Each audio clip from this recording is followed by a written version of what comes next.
It's summertime and it's hot and I'm back in the kitchen again. Right now our garden is really overwhelmed with the production of habanero peppers off of 2 plants. And I don't eat that many of them, so what I've decided to do is I got on allrecipes.com and found a recipe for habanero jelly. It has a lot of really great reviews, so we're going to give it a try on this. I'll give the link down in the description whenever I'm done. You can go down there and check it out. We're going to start off by slicing up and mincing this red bell pepper. See, we got it all minced up. I can't remember the exact amount you need, but it was 1 red bell pepper is what it amounted to, so you need to get that.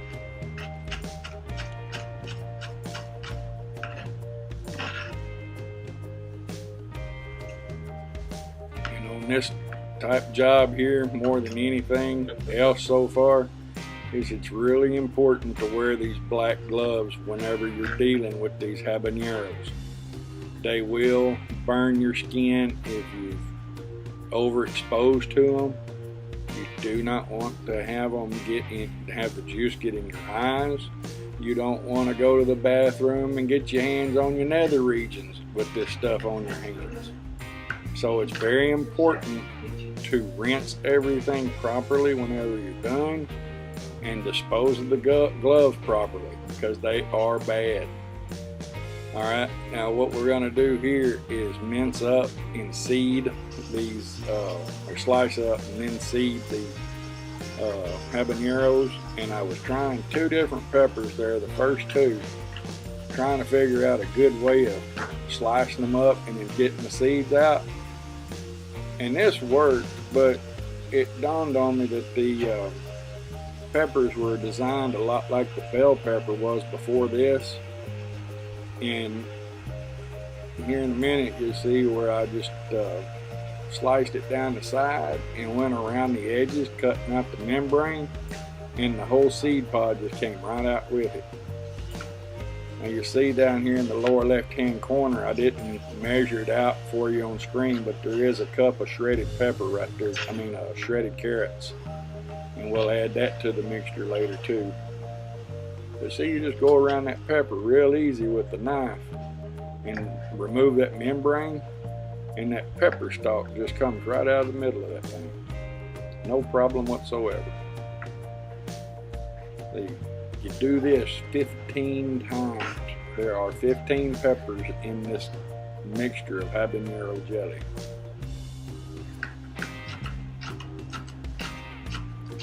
Incidentally too, that cutting board I'm using, Mom told me to put it in the dishwasher when I got done. Later on that night she gassed herself with the steam coming out of the dishwasher. They're bad. She coughed a little bit, didn't get in her eyes too bad, but it did take her breath away.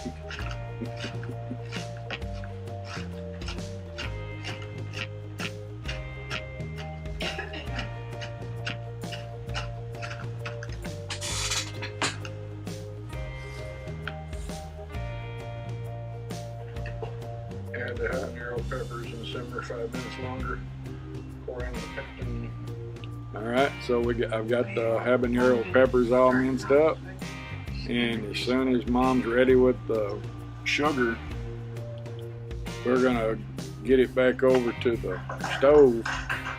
And this right here is the 6.5 cups of sugar that was started, and she's pouring in the apple cider vinegar, and then we'll add that to the mix, and then she'll take it over to the stove top and get it boiling real good.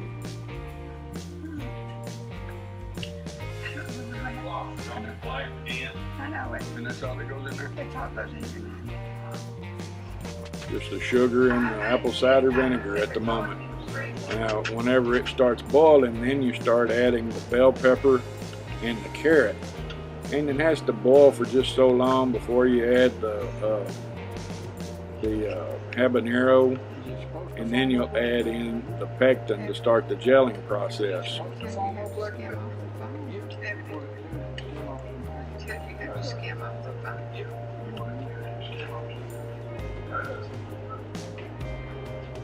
You got to keep stirring it too, because you don't want the high sugar content to get burnt on the bottom of the skillet as well. Because see, Mom's using the stainless steel skillet there, and if you let it sit too long, it'll stick.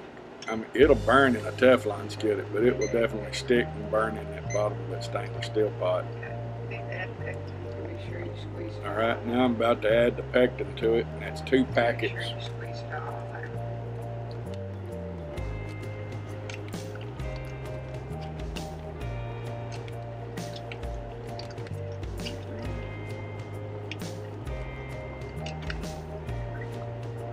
It's come up a real pretty color.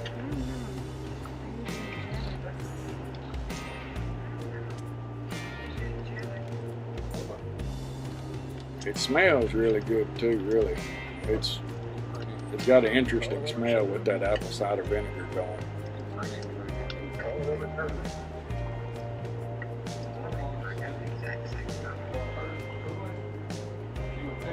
But you put the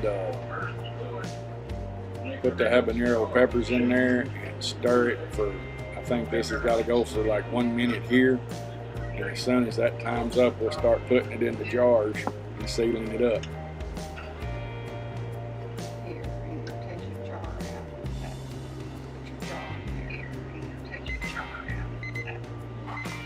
You take a special pair of tongs and remove the jars out of the hot water bath. Those jars and lids are in that black pot, and you have to get them hot. I don't remember that water ever get to boiling hot, but it is right at that point.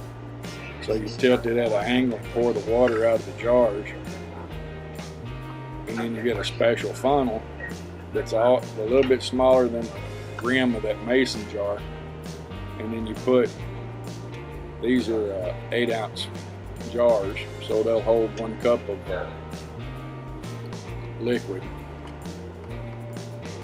and that's a half pint for those that aren't sure with measurements. Some of the other jars we used in another recipe are 4-ounce jars. And you see those special tongs there, they're plastic coated and everything, and they grip the jars really well, so you're not as apt to drop them. And you probably don't want to drop this because it is hot liquid and you wouldn't be able to get it off of you. But you put the little lid on the top of it. It just sits on top of the jar, and then you screw that ring down.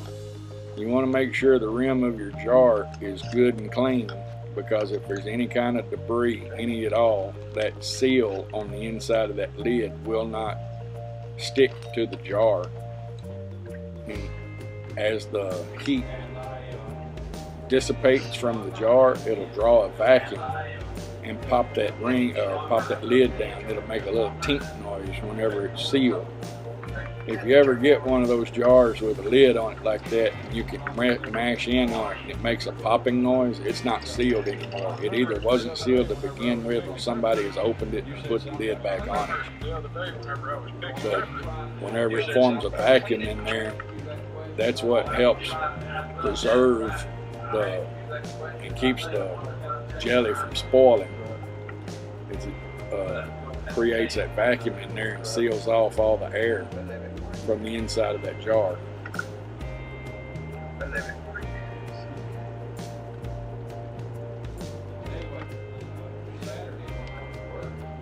And brother, let me tell you, this stuff is warm. The heat off this pepper jelly is something else. But I have noticed it is very tasty with just about anything you eat it on. The last batch we made, we only put 1 thing of pectin in it, so it didn't set up quite as well, and it's like a really, really, really thick syrup. I can feel that going on some ribs real soon.